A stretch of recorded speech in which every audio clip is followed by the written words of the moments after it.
So I'm taking us back to that one slide that we looked at with Boyle's law.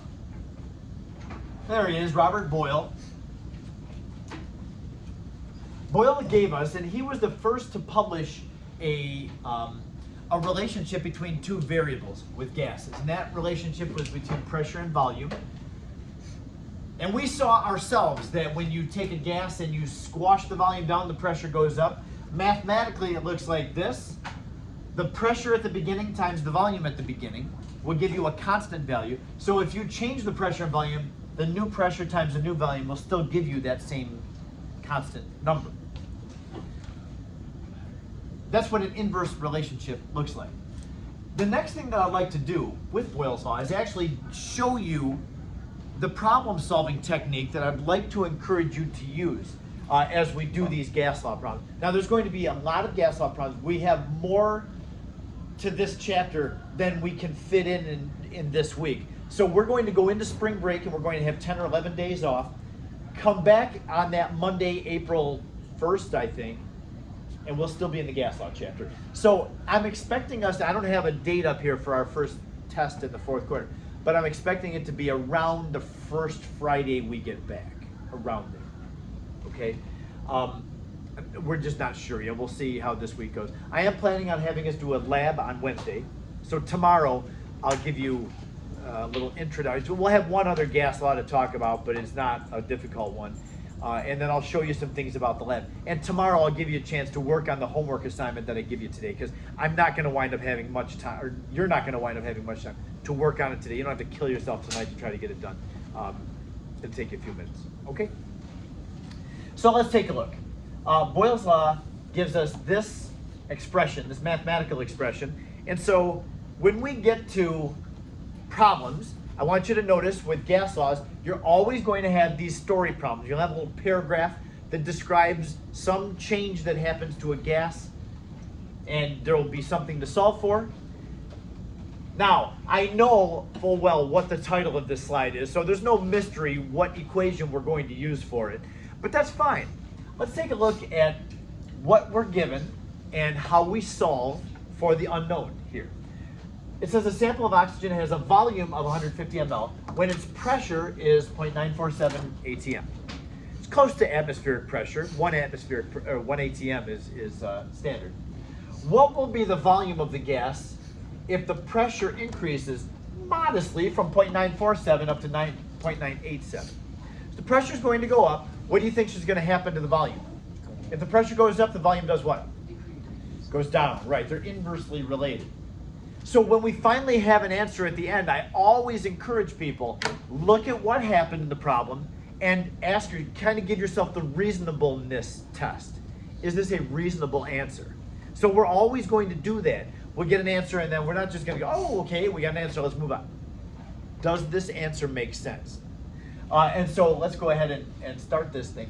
What I'm going to recommend that you do, and this problem is pretty easy and we even know what equation is going to be used. However, I still would like to get us all into good habits. And I know good habits means that we're going to take time to write something down to organize the information in the problem.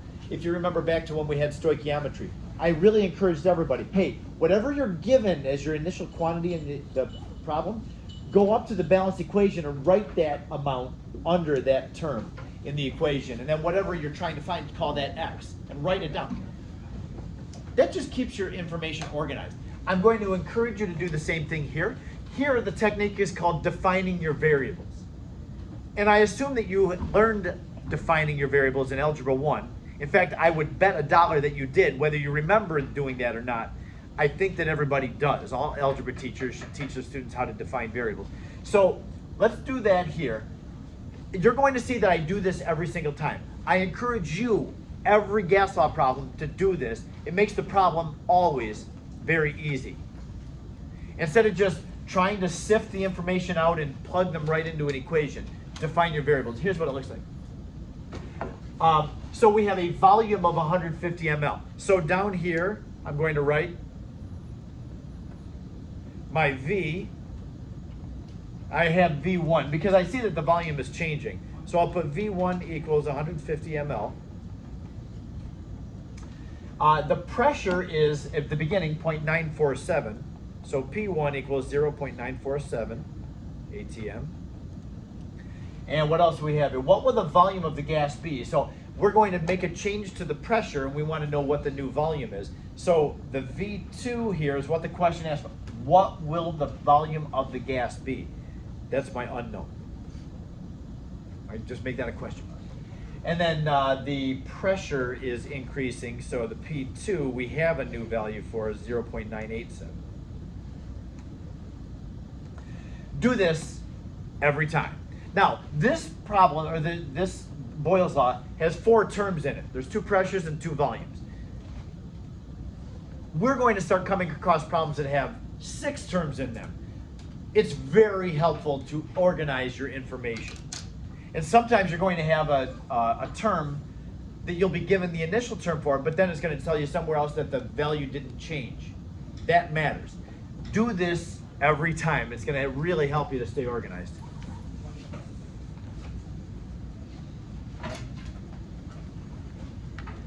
Okay, so we know there's going to be Boyle's law. So Boyle's law, you'll see that I always do this too. I just write the equation. So when you have your variables defined, we can see, okay, I've got a volume and pressure and then a new volume and a new pressure. It's obvious that it's going to require Boyle's law. So not only do I know from up there at the title what equation I'm going to use, I can tell from down here. So I just go ahead and plug my numbers in. Now my unknown here is the V2. I always like to identify for myself, okay, this is what I'm trying to find, so I better know everything else. Otherwise I can't find the V2. But I do. P1 is 0.947. And then V1 is 150 ml. P2 is 0.987. And times V2, which is unknown. So we have everything here except for one term, and we solve for it.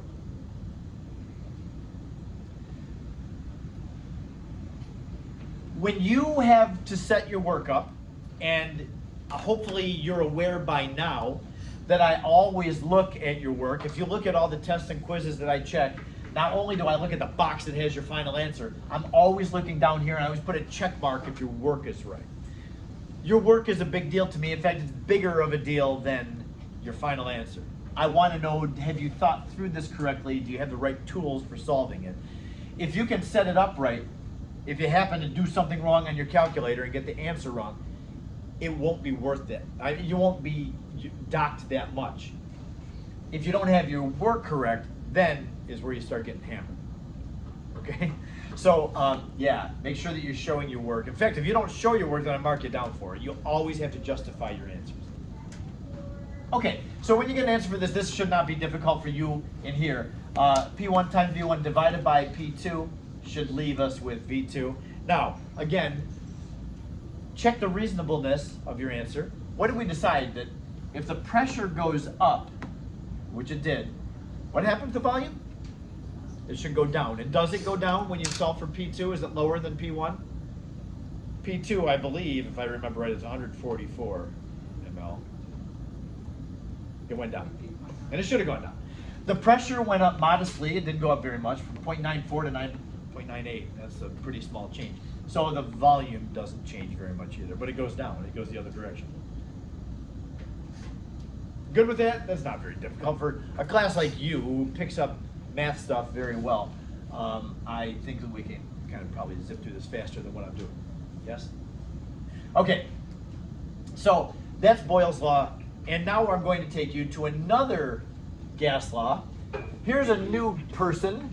He also lived in the 1700s and came up with this law. This is a French guy. His name is Jacques Charles. And Jacques Charles turns out... We good? Okay. Jacques Charles, it turns out that he, and this is so cool, he actually was a hot air balloonist. Now, I had no idea until I had learned that Jacques Charles, back in the 1700s, there was such a thing as hot air balloons. That was pretty surprising to me. When I wouldn't even expected hot air balloons in the 1800s.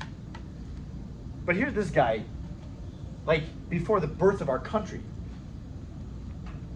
trotting around in a hot air balloon.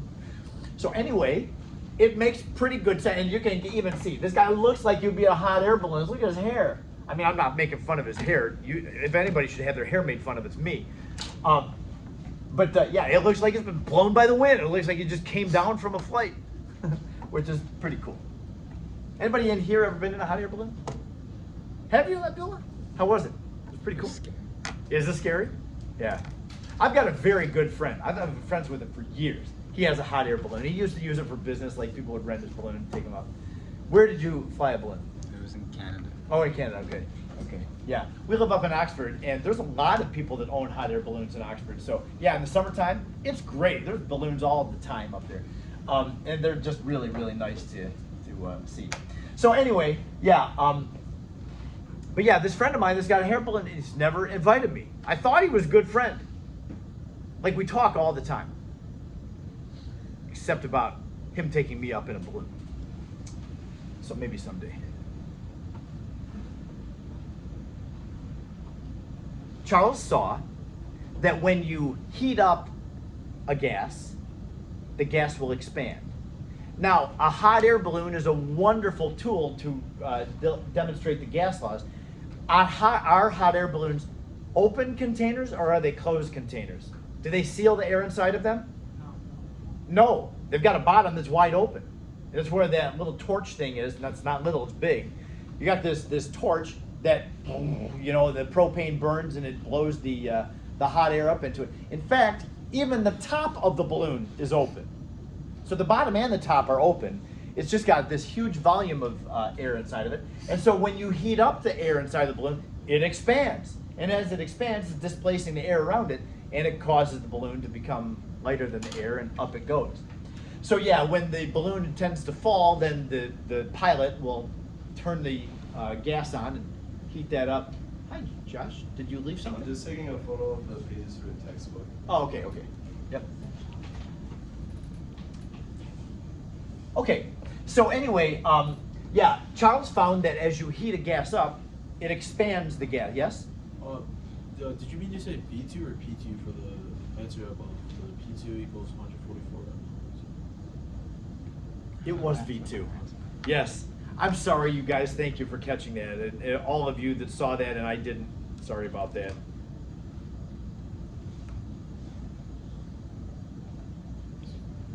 There. Thank you. Thank you for that. Abdullah, you can tell me if I make a mistake. Don't get mad. Risha gets mad when he's called out on mistakes. I don't. Do you still give you that 0.5 cut? Okay, so this is different because with Boyle's law, we saw when one variable goes up, the other variable goes down. That's an inverse relationship. With Charles' law, volume and temperature are directly related to each other. If you heat a gas up, what do the particles do when you heat a gas up? They go around faster. They're moving faster.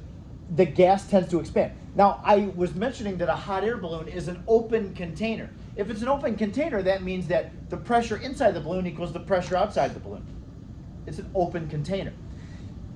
So the only way that you can keep the pressure inside equal to the pressure outside is to expand the balloon when you heat it up. So another term, instead of calling it a direct relationship, you would say that volume and temperature are proportional to each other. We see mathematically the relationship between volume and temperature. Does this look like a proportion?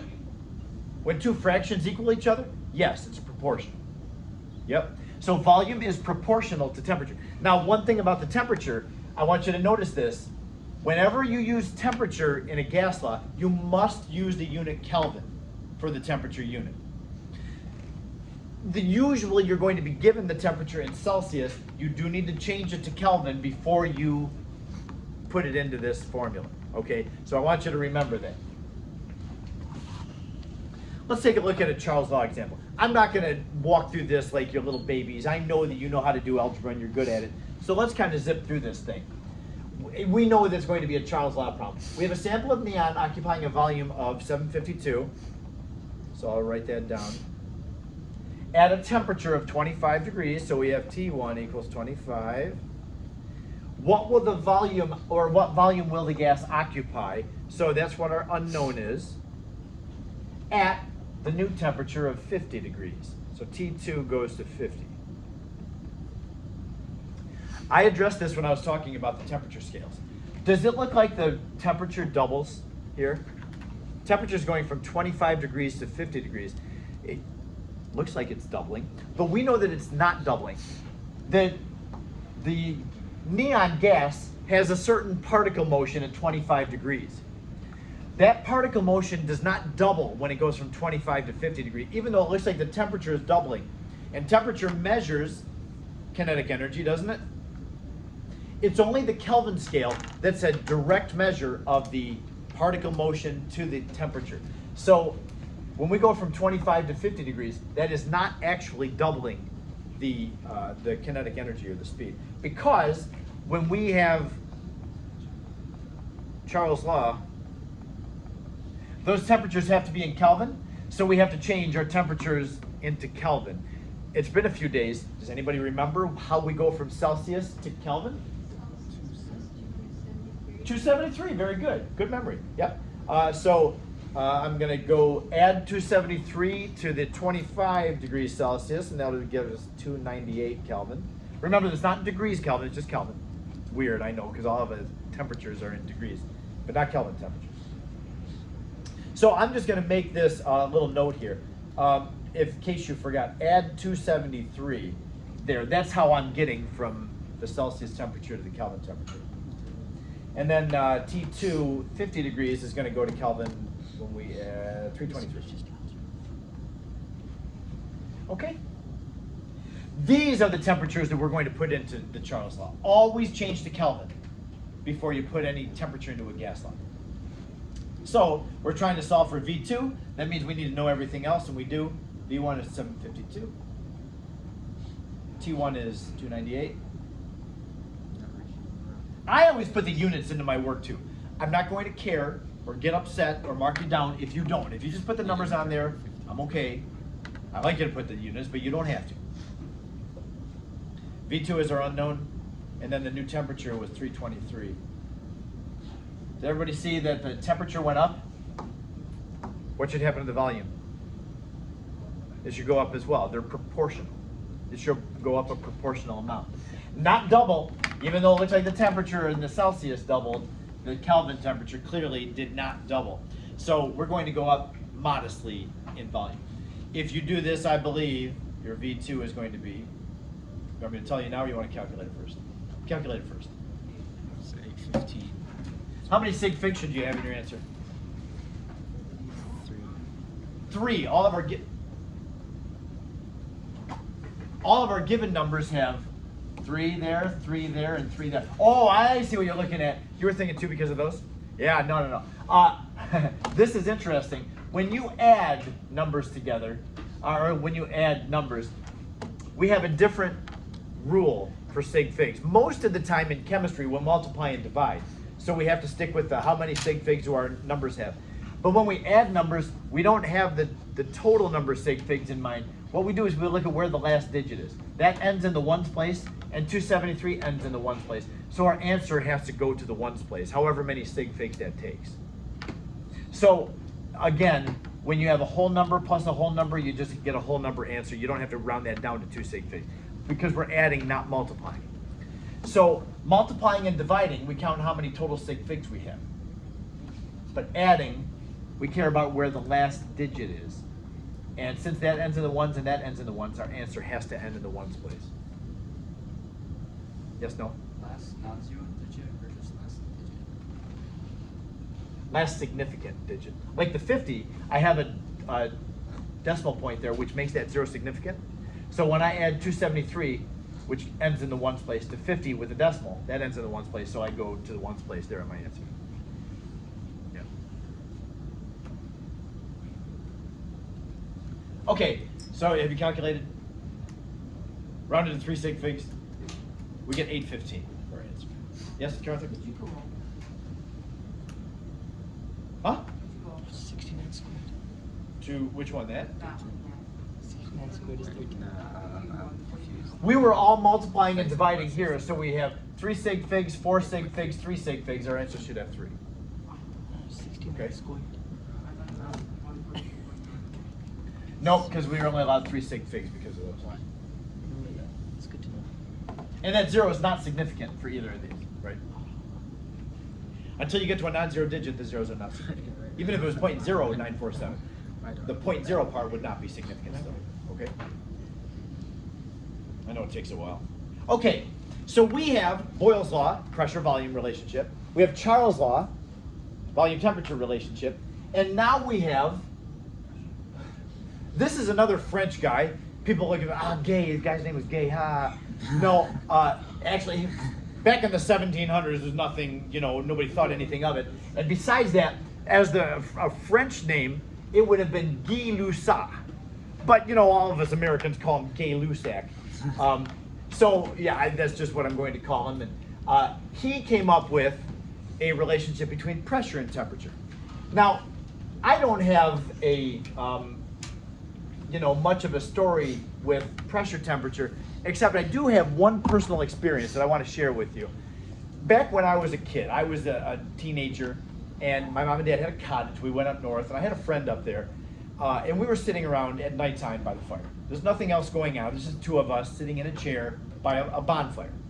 And we had a 2-liter of pop, and we had just polished it off. And me being, I was not a teacher, I was not your teacher back then, so don't judge me on my bad actions.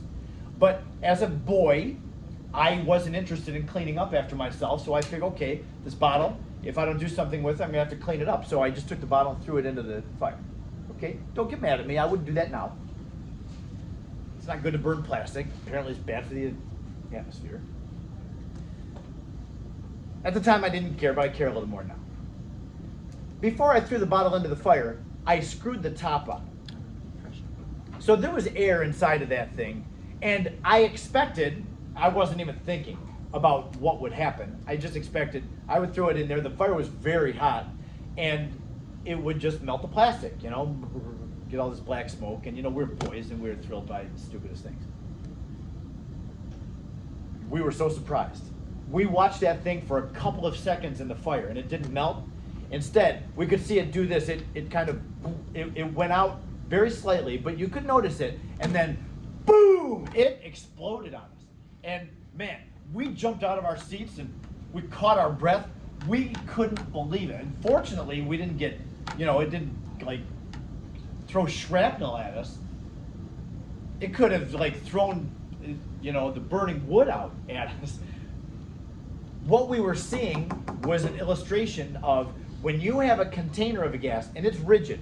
Pop bottles are built to withstand pressure, so they go to a real high pressure and they don't stretch out. It's not like a balloon. You wouldn't store pop in a balloon because it would just expand. So the pop bottles that are made, the plastic is called polyethylene terephthalate. It is strong stuff. And so if you get to the point at which it can't hold the pressure anymore, it's going to blow up with a pretty serious report. And that was what we observed. And my goodness, I'm surprised we didn't fall out of our seats or fall back in our seats because we were so surprised at what happened. But that's an illustration of when you increase the pressure, when you increase the temperature in a non-expandable container, then the pressure builds up. So in a rigid tank, another example of that would be if I have a propane tank for my grill. You can put a whole bunch of real high pressure of propane in that tank. In fact, the pressure goes so high that it actually liquefies the propane. And so once it's a liquid, it doesn't obey these relationships. But as a gas, if you have just propane gas, you can squeeze, as the more propane you put into it, the higher the pressure goes. And if you heat up that, the pressure goes higher, it can't expand. Eventually it'll just get to the point where it'll blow up if it can't withstand the pressure anymore. Guess I was looking at moles too, talking about filling a propane tank. Yeah, that gets us out of temperature into moles. Scratch that. Okay, but anyway, I don't have an example. I do have an example, but I'm not going to show it to you with this.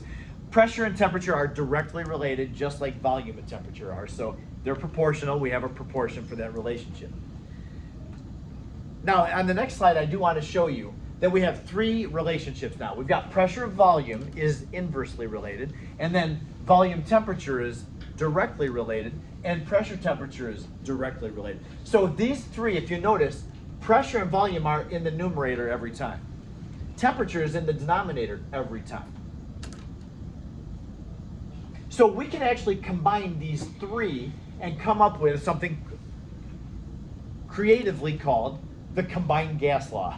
Taking these three and just combining them all together. P1 times V1 over T1 equals P2 times V2 over T2. This will connect all three of those gas variables, pressure, volume, and temperature, are all connected with this equation, the combined gas law. Now, I wanted to have us do one example using the combined gas law, just to have everybody see how it's done.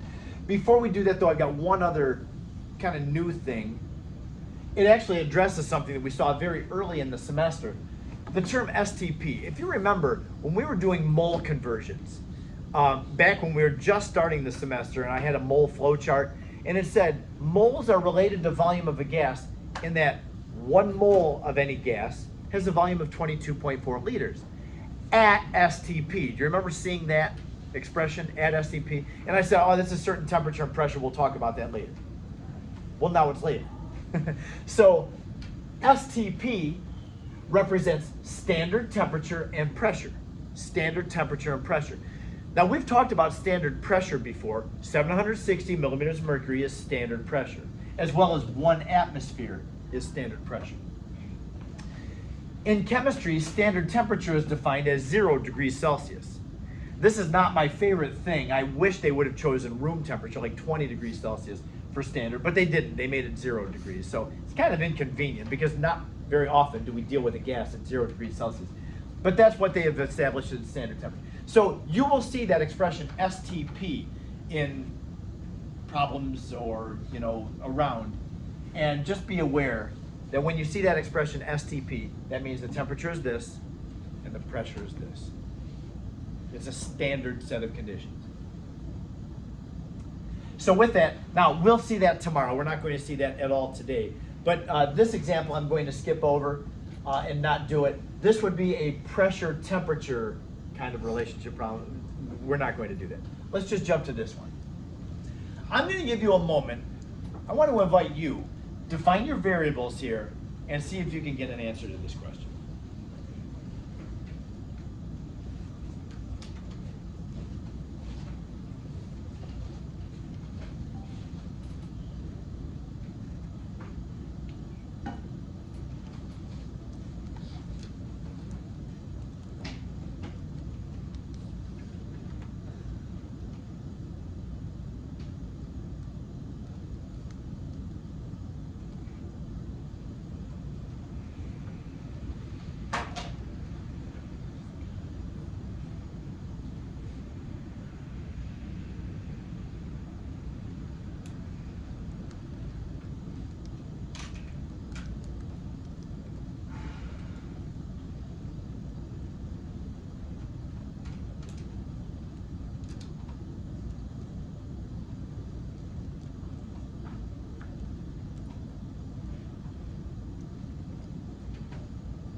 -73 Celsius to Kelvin.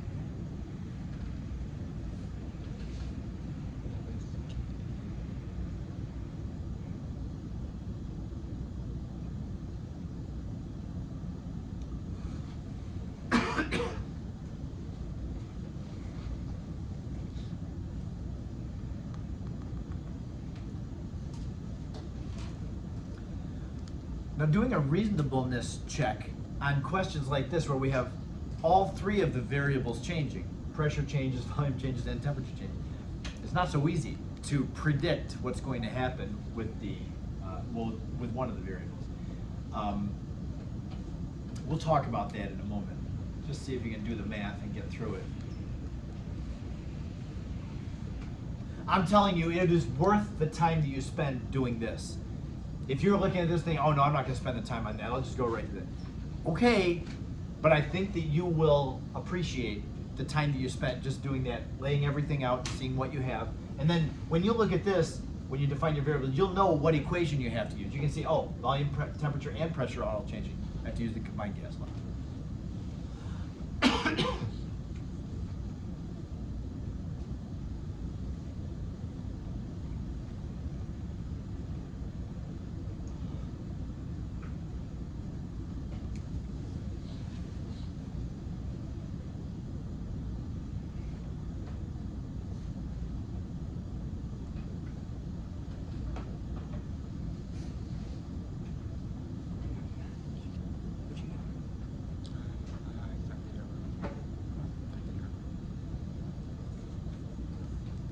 So the setup looks like that. Now, can we actually calculate and get a right answer from this?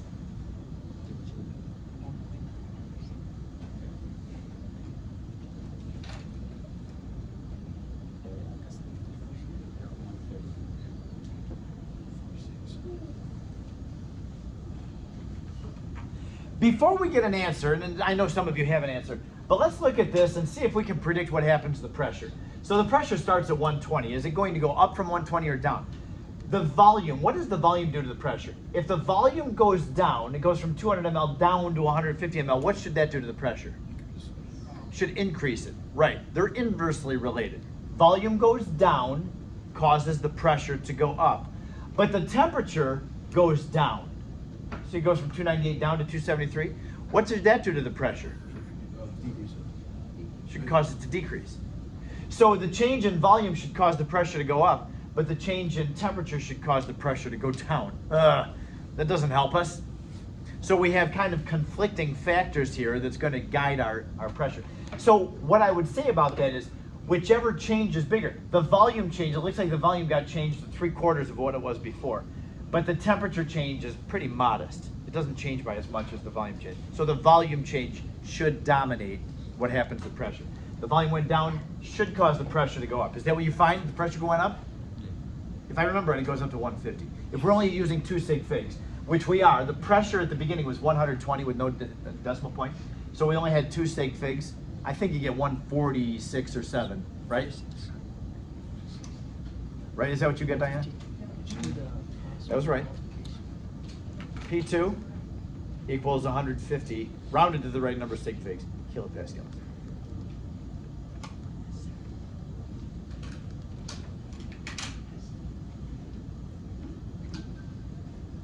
Okay, so be able to do questions like this.